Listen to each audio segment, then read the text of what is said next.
মানুষের মন আর সময় বড় অদ্ভুত। আপনি যাই করুন, তাতে কারো কিছু যায় আসে না।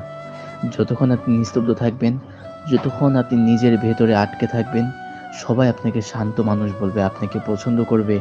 কিন্তু একদিন যখন হঠাৎ আপনি ভালো কিছু করতে যাবেন, যখন আপনার চোখে জ্বলে উঠবে উন্নতির স্বপ্ন, ঠিক সেই মুহূর্তে দেখা দেবে কিছু শুভাকাঙ্ক্ষী। তারা হাসবে, হাত মেলাবে, কিন্তু ভেতরে, ভেতরে চেষ্টা করবে আপনাকে থামিয়ে দিতে।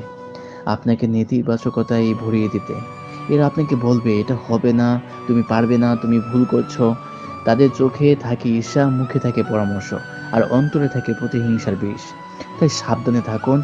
যারা সবসময় আপনাকে নেগেটিভ করতে চায়, যারা আপনার সাফল্যের ভয় পায়, তাদের থেকে দূরে থাকুন। কারণ এরা আপনার সবচেয়ে দুর্বল মুহূর্তে আপনার ক্ষতি করে বসবে। নিজের বিশ্বাস আর ইচ্ছাশক্তিকে শক্ত রাখুন। এই পৃথিবীতে আপনার সবচেয়ে বড় শুভাকাঙ্ক্ষী শুধু আপনি নিজেই। Thank you for watching.